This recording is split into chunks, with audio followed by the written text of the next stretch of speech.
Que ce soit des films, des séries ou des livres, depuis des décennies, notre imaginaire est nourri par tout un tas d'histoires sur des ovnis et des phénomènes étranges. Mais au-delà de la fiction, qu'en est-il vraiment ? Ce que vous ne savez peut-être pas, c'est qu'en France, un service officiel est chargé d'enquêter sur ces apparitions mystérieuses. Oui, de vraies enquêtes scientifiques sur des phénomènes inexpliqués. Mais concrètement, sur quoi travaillent-ils ? Comment se déroulent leurs investigations et que révèlent-elles ? On vous raconte ça tout de suite dans ce nouvel épisode de Science en question.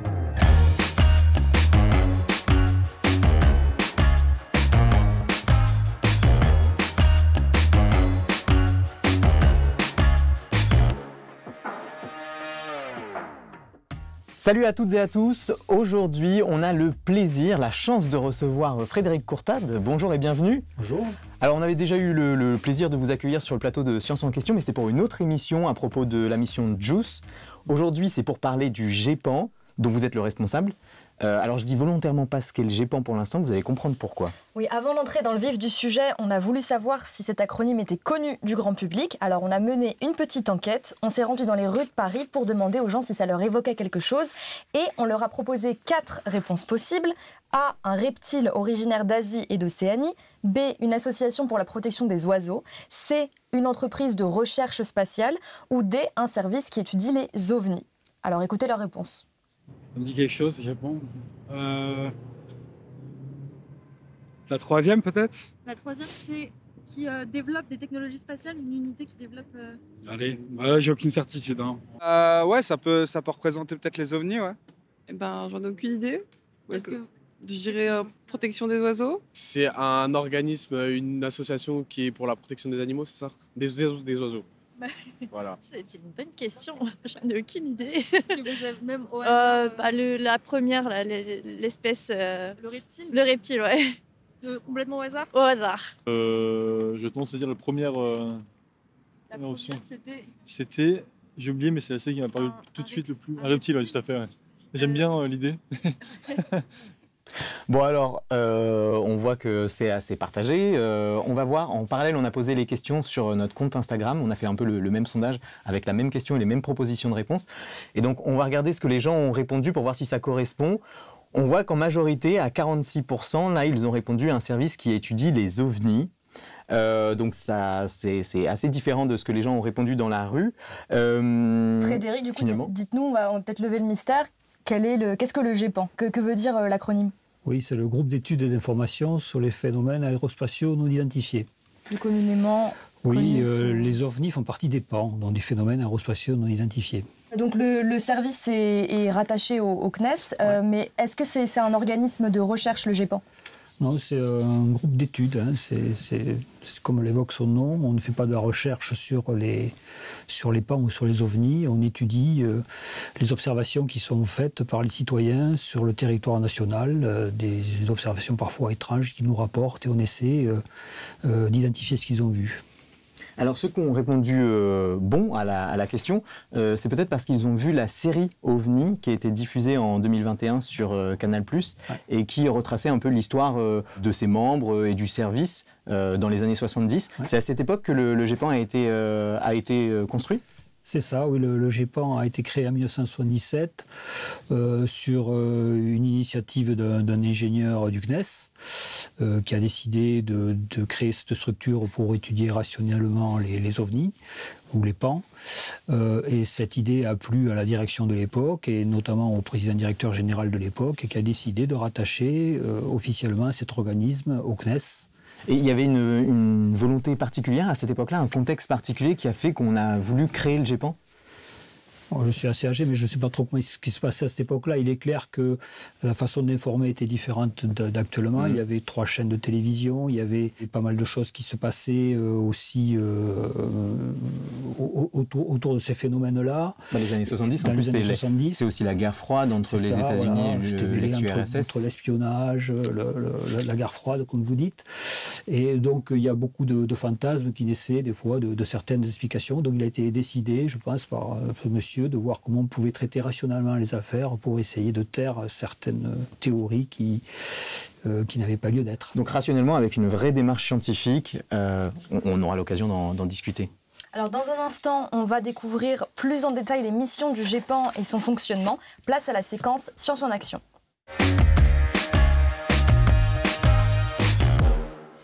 Alors évidemment, quand on parle de phénomènes inexpliqués, on pense tout de suite aux ovnis. On l'a vu avec la question et le micro-trottoir juste avant.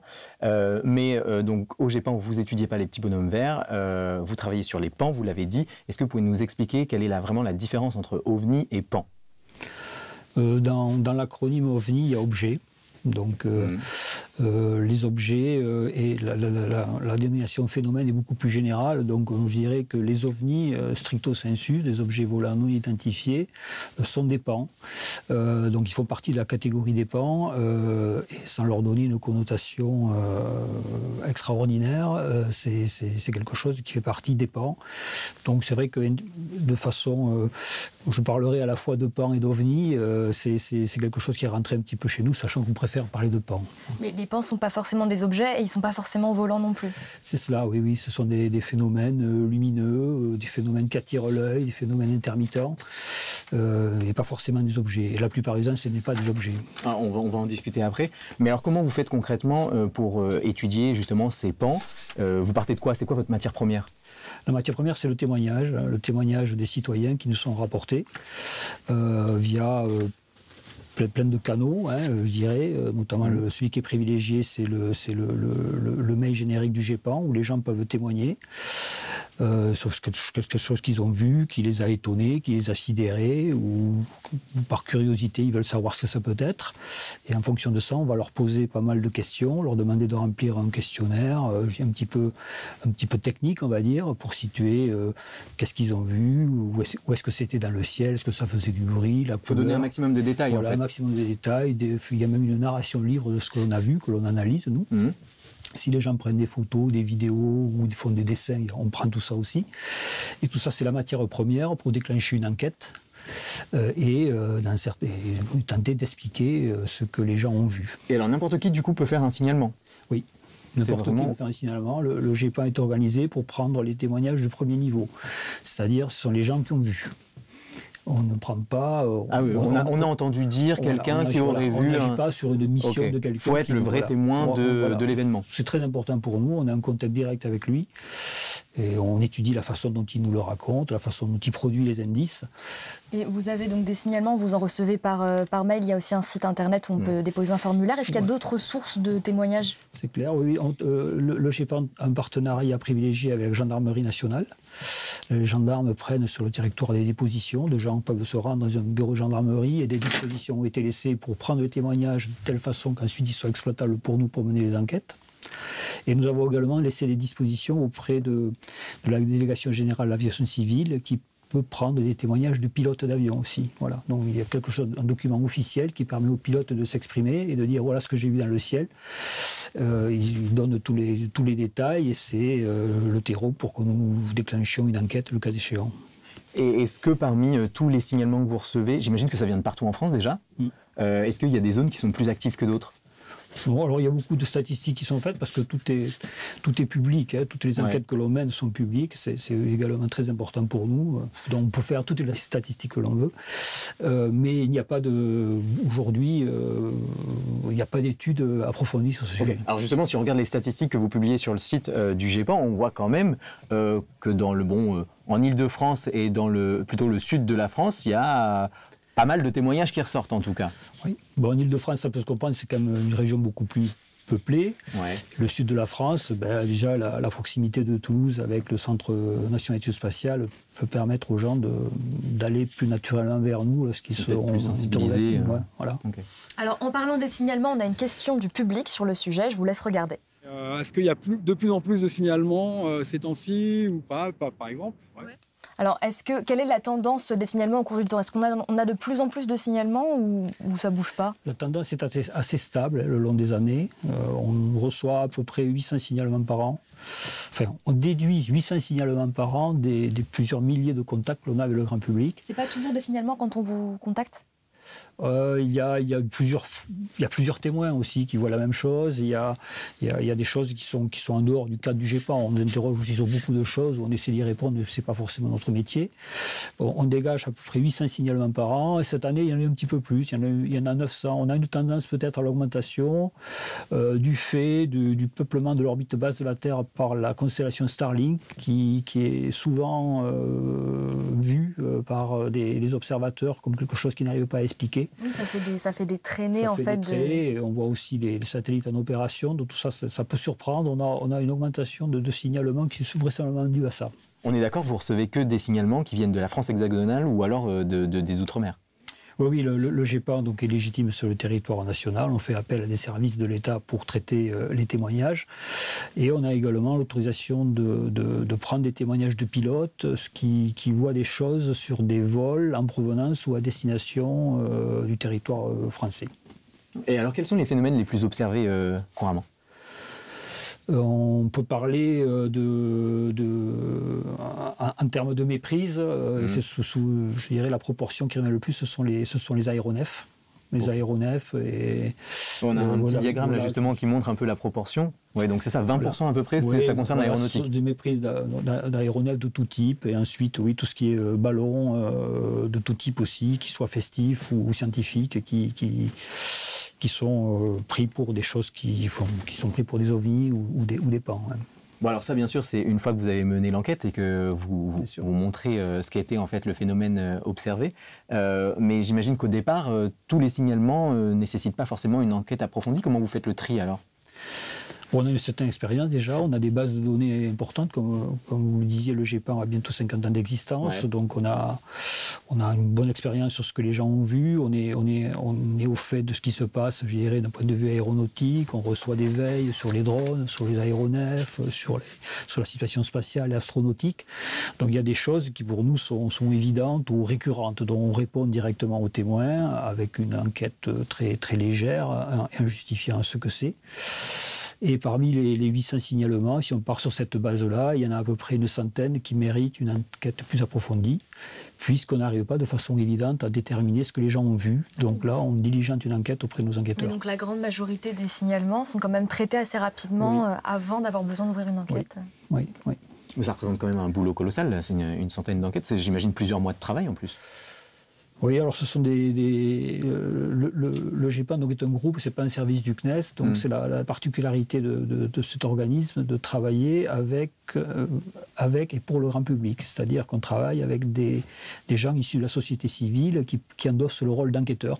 Alors c'est des bénévoles? Ce sont des bénévoles, oui, qui travaillent avec nous, qui sont volontaires pour travailler, qui se proposent pour travailler avec nous et auxquels on assure une formation sur la méthodologie qu'on veut mettre en place pour expliquer rationnellement ce que les gens ont vu. Oui. Et il y a également une auto-formation parce qu'il y a des enquêteurs très aguerris qui sont au GEPAN depuis bien plus longtemps que moi, qui également s'occupent des plus récents et qui leur donnent une culture pour mener les enquêtes selon la méthodologie qui est approuvée. Et vous avez un pool d'enquêteurs bénévoles conséquent pour Actuellement, on en a 15, oui. On a 15 enquêteurs qui maillent le territoire national. On prend sur leur temps et ils travaillent pour nous. C'est gracieux. On ne fait que les défrayer lorsqu'ils engagent des frais de bouche ou de déplacement dans le cas d'enquête. Mais c'est vraiment un travail très spécial. Ouais. Alors, il n'y a pas que des bénévoles, il y a aussi des groupes d'experts scientifiques. Oui, il y a des groupes d'experts. Alors ça, c'est un autre groupe qui globalement qui regroupe des experts de tout ce qui se passe dans le domaine aérien et spatial. Des experts en aéronefs, des experts en hélicoptère, en parachutisme, en drone, en météo, en foudre, en oiseaux, en insectes, enfin tout ce qui peut se passer dans le ciel, qui c'est un groupe que l'on anime aussi, qu'on essaie d'étoffer et que l'on réunit lorsqu'on est confronté à un cas compliqué, que l'on n'arrive pas à résoudre, ou un enquêteur piétine, ou on n'arrive pas à progresser. Vous les sollicitez pour qu'ils donnent un point de vue. Ils donnent un point de vue, donc ça permet d'ouvrir à d'autres hypothèses. Et on les sollicite aussi lorsqu'on va classer les phénomènes comme non identifiés. On demande systématiquement l'avis de ce groupe d'experts pour voir si notre conclusion, qui est de ma responsabilité, puisque c'est moi qui suis responsable de la publication, est quand même quelque chose qui va dans le bon sens. On essaie d'avoir un consensus là-dessus. Alors, vous commenciez à le dire tout à l'heure aussi, vous avez des relations avec plutôt des interlocuteurs externes au CNES, la gendarmerie, l'aviation civile. Comment ils interviennent là encore? Est-ce que vous avez aussi d'autres services qui participent? Donc ça, ce sont des partenariats avec des services de l'État, donc tout à fait officiels. Ce sont des partenariats soit entre le GEPAN et ses services, soit entre le CNES et ces services-là. Donc j'ai cité la gendarmerie nationale. Il y a également l'armée de l'air et de l'espace, puisqu'on utilise les capacités de certains services de ce corps d'armée, notamment sur tout ce qui est surveillance de l'espace aérien. On récupère, je dirais, globalement les traces radars de tout ce qui vole en France. C'est-à-dire qu'ils vous mettent à disposition des informations pour mener les enquêtes à bien. C'est ça. On a de façon très, très libre, on reçoit les données brutes des radars, on demande des observations. Et donc ça nous aide, bien sûr, lorsqu'il s'agit de quelque chose qui va dans le sens d'une méprise avec un avion. Ensuite, donc, je vais parler de la Délégation générale à l'aviation civile. On a également Météo France qui travaille avec nous pour tout ce qui est situation météorologique au moment de l'observation, phénomènes exceptionnels météo. Et on travaille aussi avec le CNRS sur tout ce qui est données astronomiques, tout ce qui est donc, je dirais, étoiles, corps célestes, qui peut également être pris pour des méprises. Le CNRS aussi sur une discipline très spécifique au GEPAN, qui est la psychologie scientifique. Donc on travaille avec le CNRS et l'Université de Toulouse. Alors ça, c'est plus étonnant. Pour quelles raisons vous avez besoin d'avoir ce partenariat-là en particulier? Parce que la base, c'est un témoignage humain. Oui. Donc les gens, quand ils rapportent les choses qu'ils ont vues, soit ils sont touchés par de l'émotion, soit ils le racontent avec certains biais, quelque chose qui pilote leur façon de s'exprimer et qui n'est pas forcément la réalité. Donc ces psychologues, ils ne sont pas là pour tracer un profil psychologique des gens, ce n'est pas notre métier. Par contre, ça nous aide justement à voir dans les narrations, dans les entretiens que l'on fait avec eux, si les choses qu'ils disent peuvent être entachées de biais de par leur façon de voir les choses. On parlait donc des relations du GEPAN avec des interlocuteurs extérieurs. On a une question du public, cette fois-ci sur plutôt l'image, la perception du GEPAN. Donc on va regarder ça tout de suite. Est-ce que des fois, il y a des gens qui les prennent un peu pour des fous, vu que les ovnis, c'est un peu un sujet qui est, pas beaucoup de personnes en parlent et c'est un sujet assez mystérieux? Qu'est-ce que vous avez à répondre à ça? Est-ce que, en termes de crédibilité, est-ce que aujourd'hui le GEPAN n'est plus du tout on ne remet plus en question votre travail aujourd'hui? Non, je ne dirais pas ça. En fait, dans le domaine de l'ufologie, donc l'étude des ovnis en anglais, qui n'est pas une science exacte, mais qui est un terme consacré, je dirais, il y a beaucoup de clivages. Il y a des gens qui croient, il y a des gens qui sont sceptiques, il y a des gens qui pensent que le GEPAN fait du bon travail, il y a des gens qui disent que le GEPAN est inutile. Donc c'est beaucoup de clivages. Donc c'est vrai qu'il y a des gens qui nous prennent pour des fous, mais qui nous demandent à quoi on sert. Il y a des gens qui nous disent pourquoi vous nous cachez la vérité. Enfin, il y a beaucoup de je dirais, de réactions de certaines tranches de la population. Nous, on vit avec, on essaie de garder notre calme et on garde notre position pour tenter d'expliquer rationnellement ce que les gens ont vu. Puis, si ça ne va pas à certains, ils partent sur des terrains plutôt irrationnels, mais ça ne nous regarde pas. Et alors, si on regarde les statistiques, qu'est-ce que finalement vous parvenez à résoudre ou pas? En termes de proportion de cas. Oui, alors les statistiques sont assez stables depuis une dizaine d'années. Nous avons environ 25% de cas qui sont appelés les cas A, qui sont donc des phénomènes que l'on a parfaitement identifiés. On est sûr que c'est ça que la personne a vu, qui sont rejoints souvent par les cas B, où les phénomènes sont probablement identifiés. Là, on n'en a pas la preuve formelle. Il nous manque quelque chose de très objectif pour dire que c'est vraiment ça que la personne a vu, mais on en est intimement convaincu. On laisse une place au doute. Okay. Et il reste le C et D. Alors, les C et D sont les phénomènes qui sont non identifiés. Le cas C, donc, ce sont des phénomènes qui, malgré une enquête fouillée et le croisement de toutes les données que l'on a, on se rend compte qu'il nous manque des données ou que les réponses ne sont pas tout à fait satisfaisantes. Il y a des choses qui se contredisent, où le témoin ne veut plus répondre. Enfin, il y a beaucoup de cas qui font qu'on n'arrive pas à identifier ce que la personne a vu, globalement parce que l'enquête n'arrive pas à son terme ou est abandonnée par manque de données. Donc il y a quand même pas mal de cas. Donc, c'est vrai que c'est... on voit que ça se répartit bien entre A, B, C, et puis après il reste plutôt les KD. Ouais, mais... Voilà, les KD sont les phénomènes que l'on n'a pas identifiés après enquête. Là, c'est clair qu'on a déduit qu'on avait mené l'enquête la plus approfondie possible, avec toute la méthodologie appropriée. Et malgré ça, on n'arrive pas à identifier ce que le témoin a vu. Et alors ceux-là, ils deviennent quoi finalement ? Nous, ça s'arrête là. Je ne dis pas que ça reste des cold cases, mais il arrive qu'on reclasse des KD parce qu'on a entre-temps retrouvé une explication. Donc pour nous, on ne cherche pas à aller plus loin, on ne cherche pas à convaincre. Rationnellement, on ne comprend pas ce que c'est. Mais ces KD sont largement scrutés par la communauté des ufologues qui, eux, derrière ça, trouvent des explications autres. Et ça vous arrive pas de ressortir des vieux dossiers parce que les techniques ont évolué, parce qu'on a des meilleurs outils maintenant pour observer les choses et apporter d'autres éléments de réponse ? Oui, bien sûr, ça arrive. Hein. Donc il y a même des témoignages qui arrivent a posteriori, qui viennent confirmer ou infirmer un témoignage qui a causé l'ouverture de ce cas. Et grâce à ce témoignage, on arrive à expliquer ce que la personne a vu. Il y a plein de cas comme ça. Ou alors, justement, je dirais la mise sur le web de pas mal de data, hein, parce que c'est maintenant ce que l'on voit. Et le big data, il y a beaucoup de choses qui sont disponibles sur le web, si on sait les chercher, nous permettent, dans certains cas, c'était ça.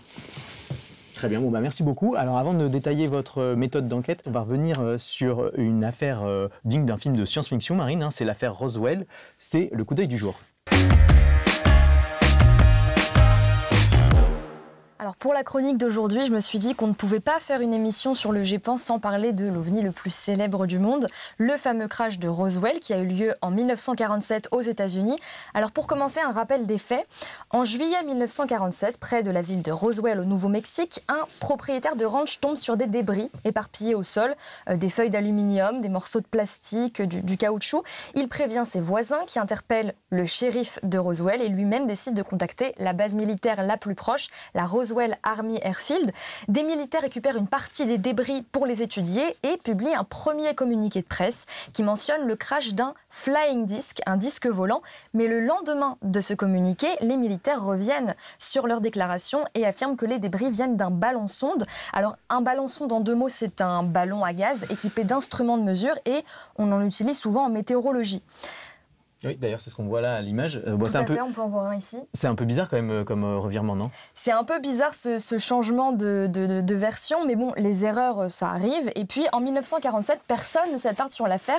Elle est vite oubliée. C'est seulement en 1978, 30 ans après, que le crash de Roswell refait surface, parce que le premier militaire à s'être rendu sur le terrain affirme dans une interview que les débris seraient d'origine extraterrestre. 2 ans plus tard, un livre, The Roswell Incident, soutient à son tour l'hypothèse extraterrestre. Et là, ça y est, la machine est lancée. Dans les années qui suivent, des centaines de personnes témoignent. On a l'impression que tout le monde était là le jour du crash.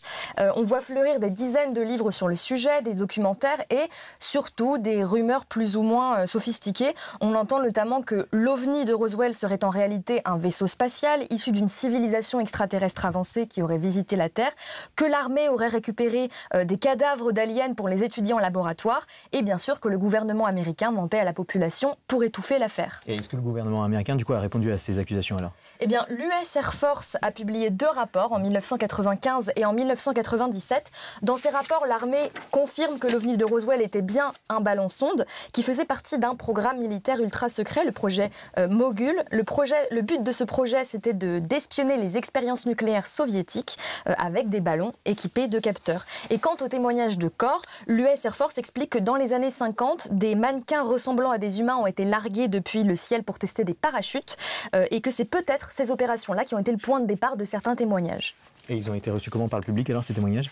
Certains ont adhéré aux explications de l'US Air Force, d'autres non. En tout cas, ça n'a pas mis fin aux théories sur le sujet, en partie parce que les médias ont continué à relayer les témoignages et les documents qui ont semé le doute.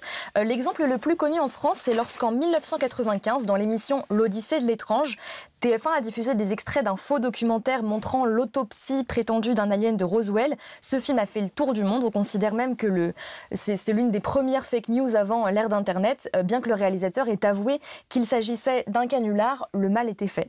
Et puis certaines personnes ont aussi un intérêt à entretenir le mystère, même encore aujourd'hui, que ce soit les auteurs de livres à sensations ou ceux qui créent des musées et des festivals sur les ovnis. Mais bon, il faut voir le positif. L'engouement autour des ovnis nous aura quand même fourni de très bonnes œuvres de science-fiction et le mythe de Roswell restera dans l'histoire comme un témoin de notre fascination pour l'inconnu. L'humain aime le mystère et ce n'est pas prêt de changer. Bon, alors Frédéric, vous connaissez cette affaire Oui. Quel regard vous portez sur la façon dont elle a été menée Traitée par les médias. Elle a été traitée, ça a dépassé les frontières américaines, comme vous dites. Après, ce qui se passe aux États-Unis, ça reste aux États-Unis. Moi, je n'ai pas trop de commentaires là-dessus. Ce qu'on peut retenir, c'est que même après un démenti formel des protagonistes du documentaire dont vous avez parlé, en disant que c'était des mannequins à latex remplis de viscères d'animaux, ce démenti a très vite été oublié et l'affaire continue à être alimentée. Il y a toujours des bouquins qui sortent sur Roswell. Je crois qu'il y a un musée, il y a même une reconstitution qui est proposée si vous allez sur place. Voilà, c'est un emballement médiatique. Les gens oublient et ne veulent écouter que ce qu'ils ont envie d'entendre. Voilà. Est-ce que vous estimez que c'est le rôle du GEPAN de démystifier certains discours qu'on peut entendre ou c'est pas votre position ?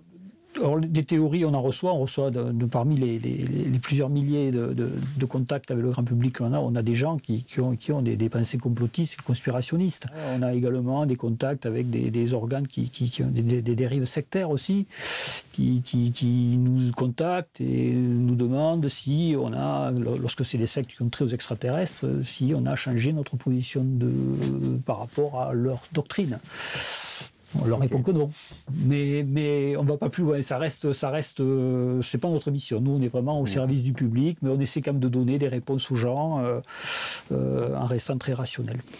Bon alors, on a parlé du GEPAN, de ses missions, des signalements, mais comment on mène concrètement finalement une enquête sur un pan ?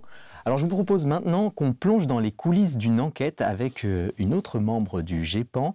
Elle va nous dévoiler étape par étape comment on passe finalement d'un simple témoignage à une enquête approfondie, une enquête scientifique approfondie. Et vous allez voir, c'est fascinant. Place à l'esprit d'équipe. Bonjour Corinne Ecardi, bienvenue sur le plateau de Science en Question. Vous êtes enquêtrice et coordinatrice des enquêtes au sein du GEPAN. Ça veut dire que vous vous connaissez bien avec Frédéric ? Oui, puis on s'est connus même avant le GEPAN, puisque ça fait quelques années quand même qu'on est au CNES et on a travaillé dans les services de la qualité, notamment la qualité des composants électroniques, et donc je l'avais croisé pas mal de fois. Voilà. Alors pour comprendre comment vraiment se passe une enquête, on va s'appuyer sur un cas concret. Une photo va s'afficher à l'écran. C'est un signalement que vous avez reçu en provenance de la ville d'Ébin pour une observation qui date du 14 février 2022. Qu'est-ce que les témoins ont vu ? Est-ce que vous pouvez nous en dire un peu plus ? Oui, alors ils étaient en famille, donc c'est le témoin principal qui était avec sa compagne et son fils et qui, vers 19h, se sont approchés de la baie vitrée pour observer la dune.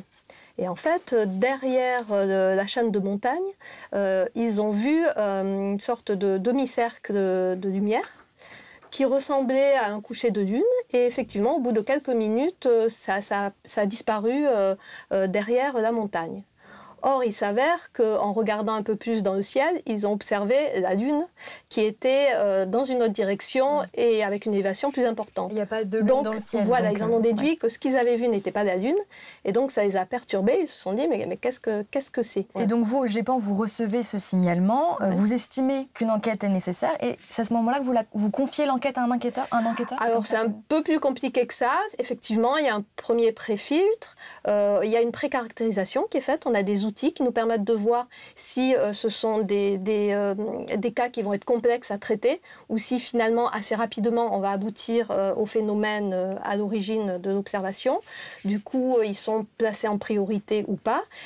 Suite à cela, effectivement, ils sont proposés aux enquêteurs et ils démarrent par une enquête à distance. et ça peut aussi amener à une enquête terrain. Ça a été le cas ici. Oui, dans ce cas-là, qu'est-ce qu'il a fait sur place, l'enquêteur? En fait, l'enquête terrain a deux objectifs principaux. D'une part, de voir sur le terrain la configuration, de prendre des mesures si nécessaire, mais également d'avoir un entretien avec le témoin qui va fournir des informations complémentaires au questionnaire technique. Donc le but, c'est de reconstituer un peu le moment de l'observation avec le témoin. C'est un peu comme une reconstitution dans des enquêtes judiciaires. L'entretien qui est fait par l'enquêteur, c'est un type d'entretien un peu spécifique qui s'appelle l'entretien cognitif, qui est utilisé aussi dans des enquêtes policières. Oui. À quoi sert cet entretien? Qu'est-ce qu'il a de particulier? L'entretien cognitif est une méthode d'entretien qui permet d'augmenter la quantité et la fiabilité des informations fournies par le témoin. Donc d'abord, il est mis en condition de façon à se remettre dans les conditions de l'observation. Et de le remettre en confiance. Et puis, il y a tout un tas de techniques aussi, de narration inversée, de points de vue différents, de façon à récupérer des informations finalement qu'il avait dans sa mémoire et qui n'étaient pas ressorties ou qu'il pensait inutiles. Et puis, il permet aussi, quelque part, d'éviter les écueils des faux souvenirs. Après avoir rassemblé ces éléments, donc cette enquête de terrain, cet entretien cognitif, qu'a voulu faire l'enquêteur? Quelle était la première étape En fait, comme le témoin a parlé de la Lune, la première démarche, c'est de regarder, de faire un point grâce à un outil qui s'appelle Stellarium, sur l'environnement astronomique et voir où se situait la Lune. Et il a confirmé effectivement qu'elle n'était pas dans l'azimut de l'observation et qu'elle avait une élévation supérieure à 30 degrés. Donc, il a confirmé qu'il n'y avait pas d'autre astre dans cette direction. Donc, il a écarté de cette façon l'hypothèse d'un astre. Et après, il est parti, il a déroulé donc l'analyse et il a mis en avant 3 autres hypothèses. La première hypothèse, c'était celle d'un avion qui serait arrivé de face vis-à-vis des témoins et qui aurait son phare d'atterrissage qui aurait généré cette forte lumière. On a utilisé un outil qui est FlyRadar 24. C'est un outil qui est disponible auprès du grand public. Exactement. Et qui trace les avions de ligne, voilà. Il a été vérifié qu'il n'y avait pas d'avion à ce moment-là dans cette direction. Donc cette hypothèse, déjà, elle est tombée. Une autre hypothèse, lors de l'enquête terrain, on s'est aperçu qu'il y avait dans cette direction, pas loin, une zone d'exercice militaire.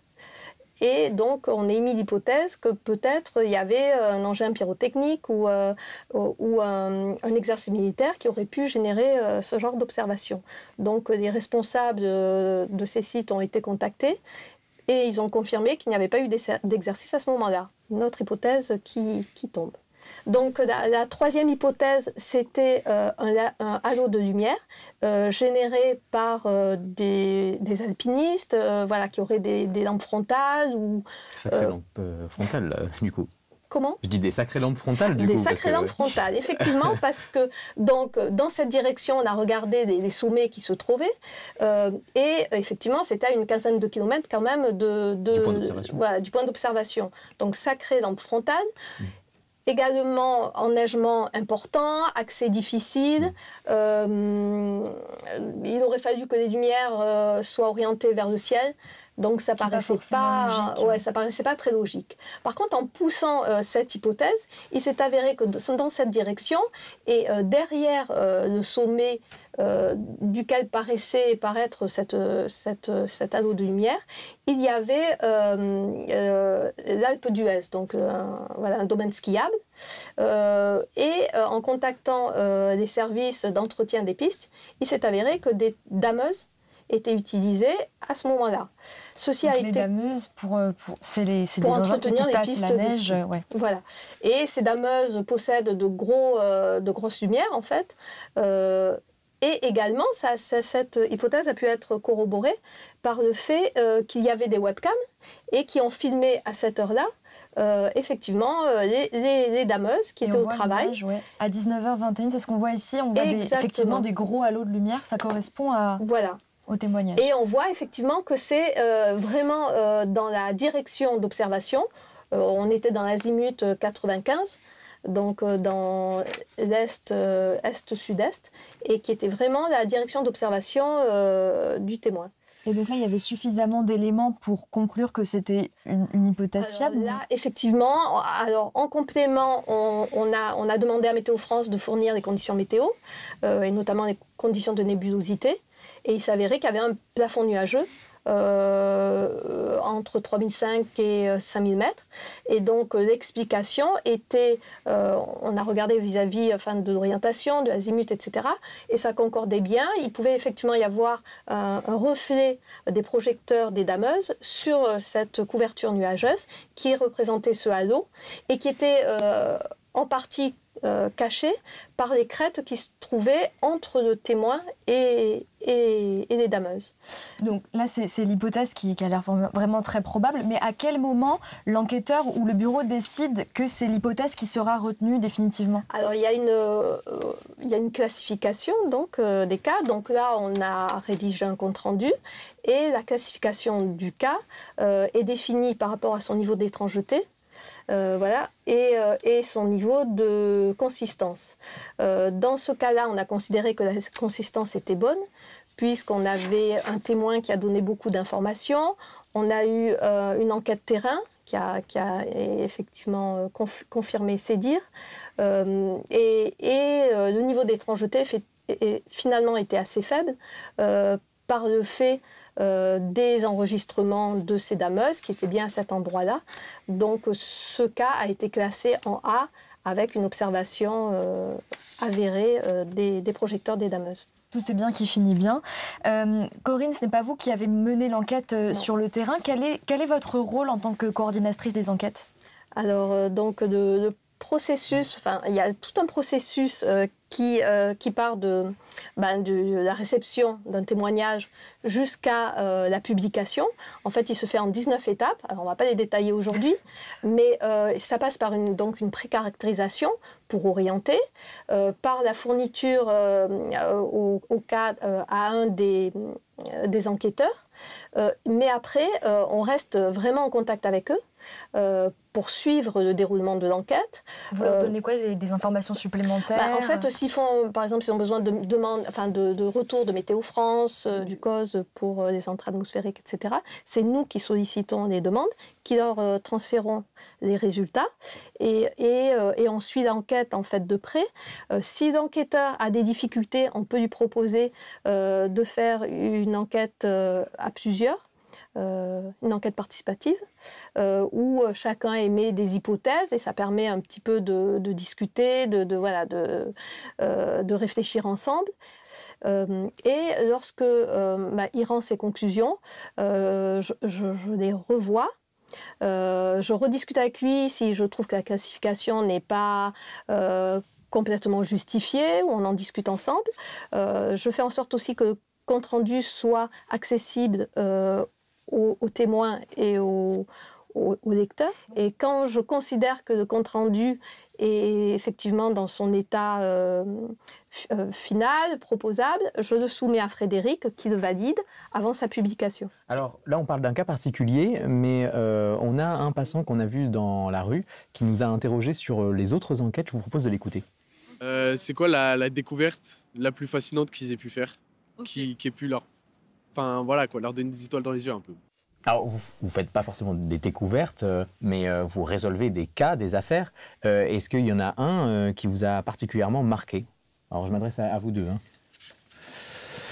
Ce qui nous a marqué, je ne sais pas dire, il n'y a pas forcément de cas emblématiques qui qui ont rejailli depuis que je suis aux affaires, et peut-être que Corinne non plus, parce qu'il y a encore... voilà. Après, peut-être que ce qui peut toucher, c'est il y a des gens qui font des dessins, et donc on voit à travers ce qu'ils représentent, l'imagination, ce qu'ils mettent dans ce qu'ils voient.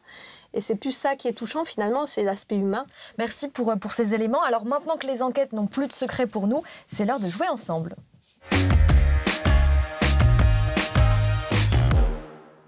Alors oui Marine, on va jouer à un petit jeu et vous pouvez jouer aussi à la maison puisqu'on va vous présenter une série de vidéos et on va essayer de vous faire deviner quel phénomène il se cache derrière. Et je propose qu'on commence par la première vidéo. Alors regardez bien ces images. Donc là voilà, on voit des points lumineux dans le ciel de nuit. Donc ça a été filmé par un témoin. Et donc on va vous proposer plusieurs réponses possibles. À votre avis, est-ce qu'il s'agit d'animation lumineuse? Est-ce qu'il s'agit de manœuvres d'hélicoptères? Ou bien est-ce qu'il s'agit de drones? Alors je m'adresse à vous, Frédéric. Est-ce que vous pouvez me donner la bonne réponse? Oui, en fait, ce sont des animations lumineuses qui ont été filmées pas loin de Toulouse, en fait, au nord de Toulouse, en fait. Et moi-même, je les ai vues, c'est assez bluffant parce qu'on a vraiment l'impression que ces lumières sont derrière les nuages, alors que ce sont des projecteurs très puissants qui éclairent depuis le sol et qui donnent cet aspect, C'est le genre d'animation d'animation lumineuse qu'on trouve, par exemple, à la sortie ou à l'entrée des boîtes de nuit, des choses comme ça, des grands projecteurs, des événements qui permettent de localiser l'endroit. Ce sont soit des projecteurs lumineux, soit des lasers. Donc c'est assez répandu maintenant. Donc on peut avoir une... Et donc ça, c'est un signalement que vous avez reçu, ça fait partie d'un signalement? Oui, c'est un signalement. La personne n'était pas du tout inquiète de ce qu'elle avait vu, mais elle était vraiment curieuse de savoir ce que ça pouvait être. Nous, l'enquête a permis de déterminer qu'à cet endroit-là, il y avait bien ce qu'on appelle un sky tracer. Donc, on a pu lui donner une explication très rapide. On a une autre vidéo à vous montrer. Vous pouvez à la maison essayer de deviner ce qui est représenté. Donc cette fois, c'est 2 jours. Donc très là, différents. On a une sorte de lasso dans le ciel. Ouais. Bon, c'est vrai que moi, je vois ça, je me pose vraiment des questions. Ça peut intriguer, c'est normal. Bon, à première vue, on imagine que c'est plutôt des oiseaux, des organismes vivants. D'ailleurs, alors, est-ce que tu as des propositions, oui. Bien sûr. Alors, à votre avis, est-ce que c'est de la fumée, tout simplement? Est-ce que ce sont des oiseaux? Moi, j'aurais vraiment spontanément dit ça aussi.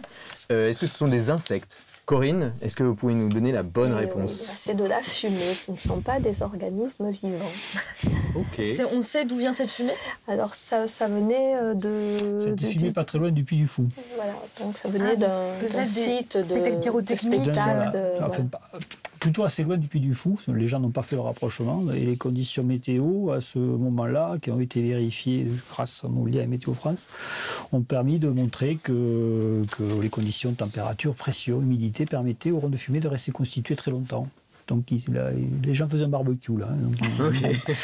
Et ils ont vu ça. Voilà. C'est étonnant, on voit quand même à la fin de la vidéo qu'il se dissout un peu. Bon, alors on a une troisième vidéo, donc on va vous montrer ce que c'est. Et pareil, on va vous proposer 3 propositions de réponses. Regardez. Donc là, ça se passe de nuit. C'est à bord d'un avion, si je ne me trompe pas. Et donc on voit ce qui est entouré. Voilà, le phénomène qu'on veut regarder, qu'on observe, c'est ce qui est entouré par le cercle jaune. C'est très furtif, ça va vite. C'est le petit point lumineux.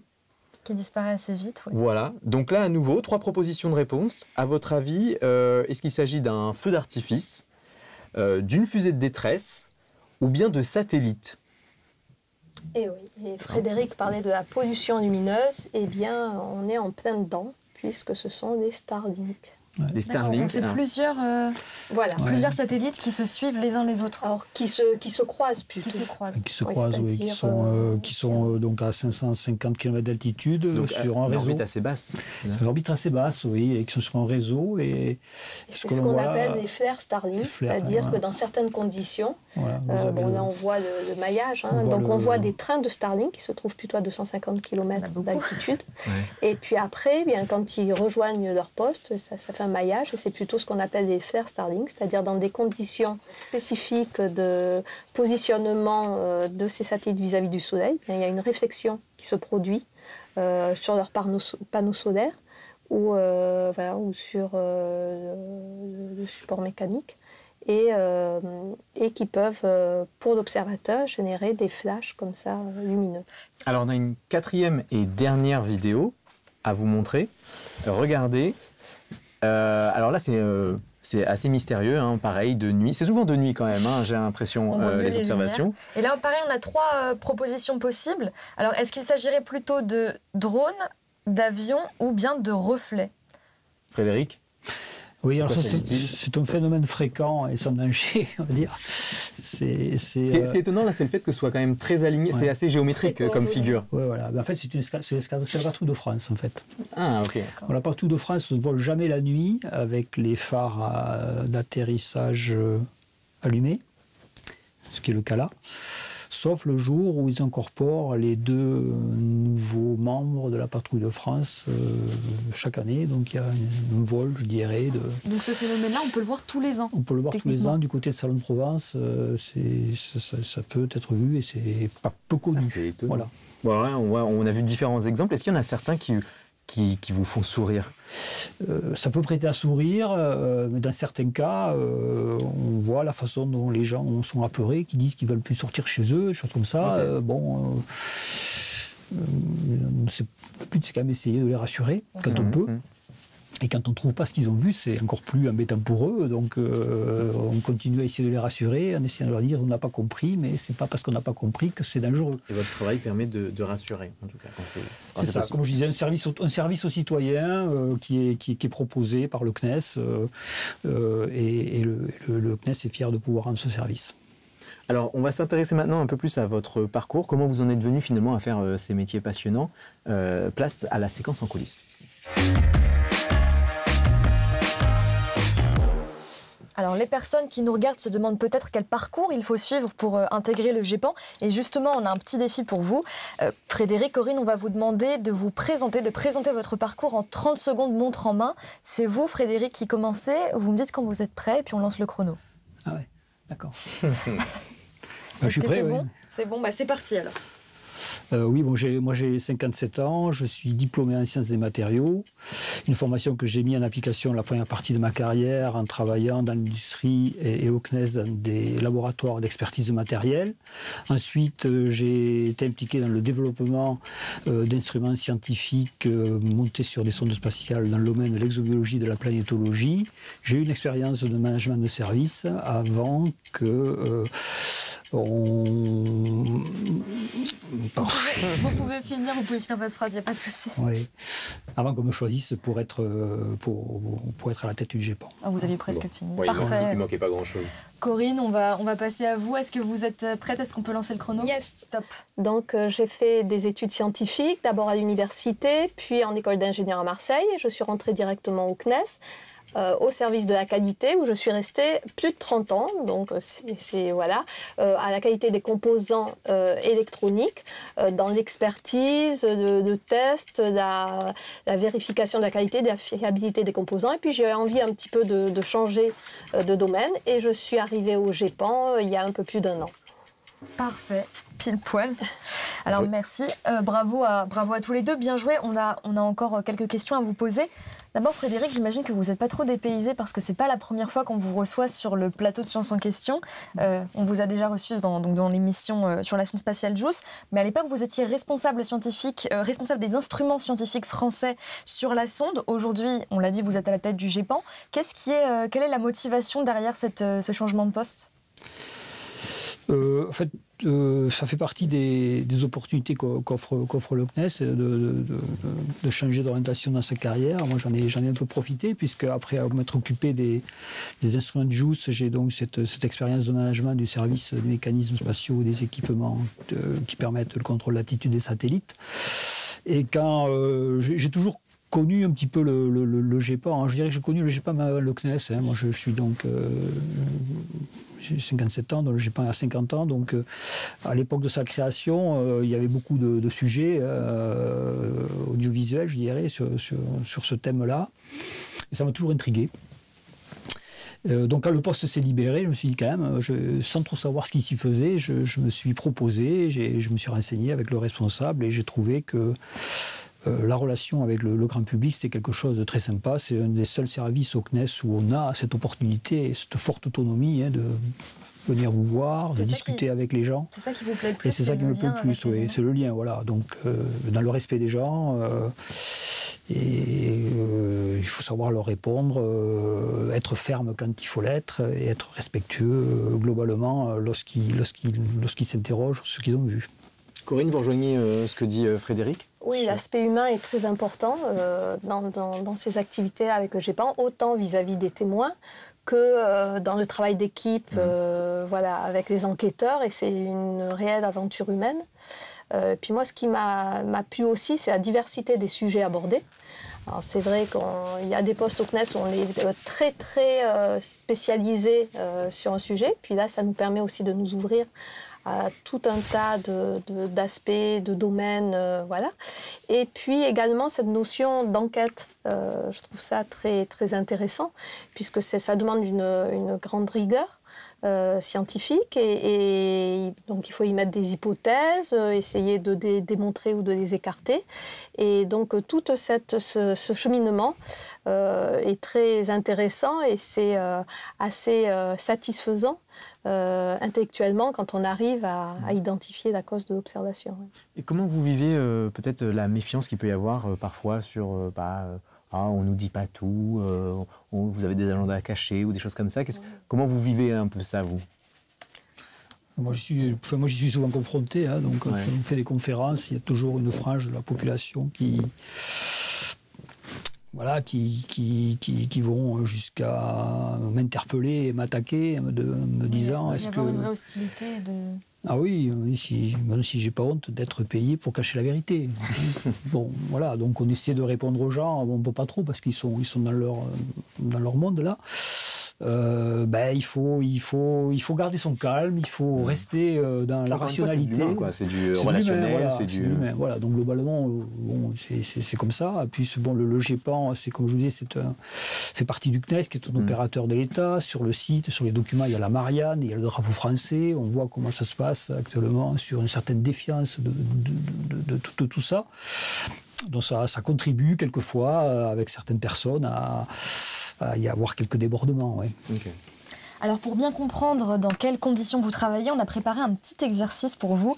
En amont de cette émission, on a sélectionné 3 extraits de la série OVNI dont on a déjà parlé dans l'émission, qui s'inspirent du travail du GEPAN, et vous allez nous dire si ce qu'on voit dans la série correspond plus ou moins à votre quotidien. On commence avec un premier extrait. Je vais vous montrer tout ce qu'on a déjà résolu. Catégorie A, objet volant parfaitement identifié. Catégorie B, objet volant presque identifié.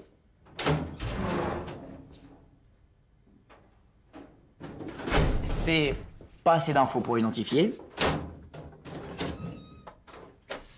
Et D, objet non identifié, vraiment ou là... Il y a des cas comme ça où là, vous en avez combien? On n'en a pas. Vous n'en avez pas? Pas encore. C'est formidable. Moi, je pensais que vous en aviez plein. Et là, qu'est-ce que c'est? C'est des affaires qu'on n'a pas encore le temps de traiter. Alors, est-ce que ça ressemble vraiment à ça? Est-ce que les cas sont rangés dans des grands placards? Les classes sont les bonnes, ils n'ont pas fait d'erreur. Les armoires, on a des armoires comme ça au sous-sol, mais heureusement, là maintenant, quand même, on a des outils un peu plus modernes.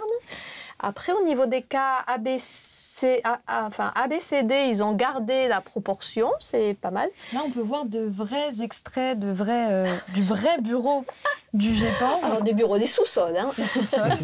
Là, c'est les archives, c'est ça? Tout à fait, oui. Donc on n'a pas ces grands placards avec les lettres, hein. Là c'est plutôt pour le côté esthétique de la série. Mais sur les placards, mais on a dû les avoir à une période où on n'était pas encore au GEPAN, nous. Tout a été informatisé depuis. Oui, tout est numérisé. Donc ça c'est les archives, on a gardé toutes les sources papier, mais tout est numérisé.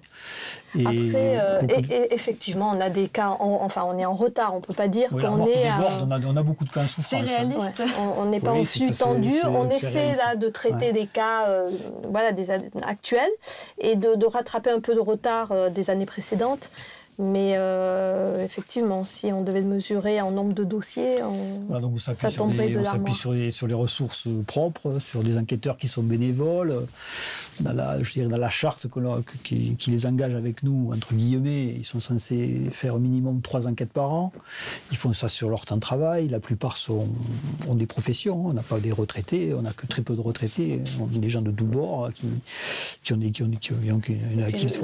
Mais à coup de base, c'est de dire aussi que le retard est plus pris finalement par l'équipe du GEPAN que par les enquêteurs. Oui, il y a eu de fortes étapes avant de publier, notamment l'anonymisation de tout ce qui est publié. Il n'est pas question qu'une personne soit mise en défaut ou soit inquiétée parce qu'elle a osé publier au GEPAN. Donc on veille à anonymiser les documents. Et ça, c'est une étape très importante pour... Oui, c'est aussi parce qu'il y a un protocole assez rigoureux que forcément ça prend du temps. Oui, très rigoureux. Les rapports sont relus 4 fois avant d'être publiés minimum. On en publie entre une centaine par an, je dirais. Voilà. Alors on va regarder un deuxième extrait avec un objet un peu insolite.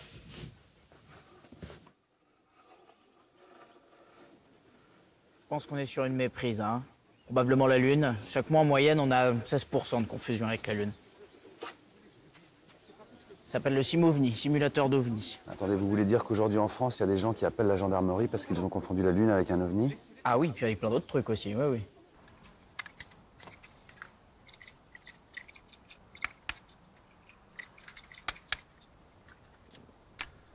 Ne marche plus votre boussole.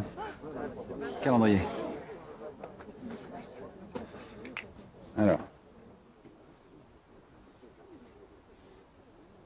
Ouais. Eh bien, mon confrère avait raison. C'était la Lune. Bon, alors évidemment, ça fait écho avec le cas qu'on a vu jusqu'avant. Est-ce que ils évoquent 16% est-ce que c'est fréquent finalement de confondre des objets avec la Lune, enfin des phénomènes avec la Lune?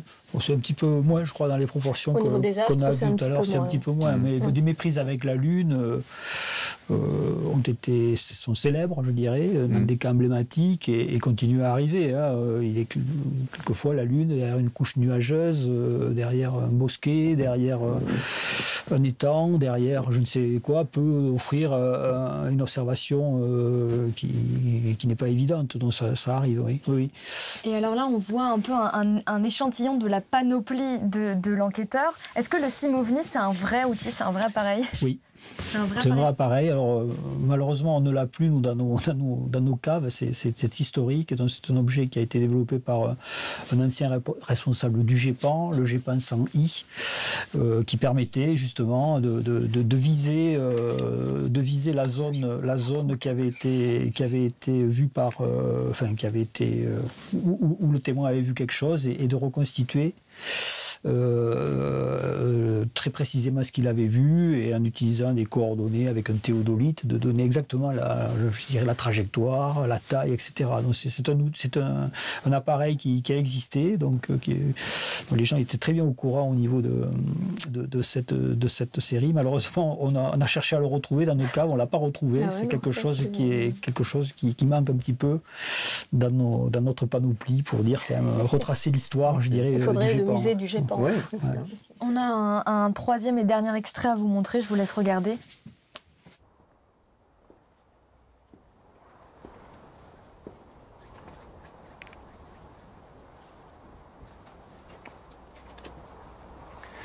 Vous attendez quelqu'un?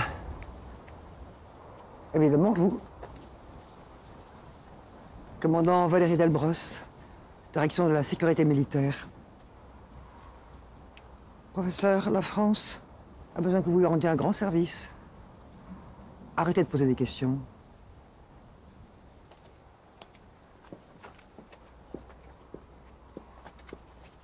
Donc le personnage qu'on voit ici, c'est le responsable du GEPAN, c'est votre ancêtre en quelque sorte. Donc là, on voit que une représentante gouvernementale met un peu de pression sur le responsable du GEPAN. Est-ce que c'est des choses, est-ce que c'est réaliste? Est-ce qu'il y a parfois des entraves à certaines enquêtes parce que c'est lié à des stratégies militaires, des programmes confidentiels? Enfin, déjà, le ministère des Armées est une tutelle du CNES. Donc on travaille déjà en parfaite adéquation avec eux, collaboration, on va dire. Et on travaille, comme je vous disais tout à l'heure, avec l'armée de l'air et de l'espace. Donc on a déjà des contacts approfondis dans la hiérarchie militaire. Lorsqu'on s'adresse justement à vos services qui permettent de donner les traces radars des avions, en fait, s'il y a quelque chose qu'on est censé ne pas connaître, ils nous le disent. Voilà. Donc on vous dit, ils vous le montrent pas. Par exemple, des choses il y a un phénomène. Confirmer la présence de quelque chose, mais on ne pourra pas avoir le détail. On n'a pas d'habilitation, secret défense, et même si on oublie, on n'est pas amené on ne peut pas le dire aux témoins. Mais on vous donne juste ce qu'il faut pour pouvoir avancer dans l'enquête finalement. On n'a pas besoin de trop de détails au niveau de l'enquête. Si on nous dit oui, il y avait quelque chose et ce qui a été observé, ça correspond à ça, on s'arrête là et on ne va pas aller plus loin. Après, on n'a pas de pression. Non, des pressions, on n'en a pas. Je vous dis, nous, on travaille avec des témoins de premier niveau. C'est ce qui nous permet d'éviter ce genre de pression. On n'est pas mandaté par des organismes quelconques pour enquêter sur des choses qui auraient été vues. Nous, vraiment, si la personne a vu, elle vient nous voir, on lui assure l'anonymat, on traite son cas comme le cas de quelqu'un d'autre. Mais en aucun cas, on a des organismes qui viennent faire une pression sur nous. Là, c'était plutôt pour les besoins de l'histoire de la série, mais pour savoir pourquoi cette représentante mettait la pression aux responsables, il faudra regarder la suite de la série, donc on ne va pas vous révéler. Très bien teasé. Bravo Marine. Bon, alors merci à tous les deux, merci de vous être prêtés au jeu. Maintenant, on va évoquer vos recommandations culturelles.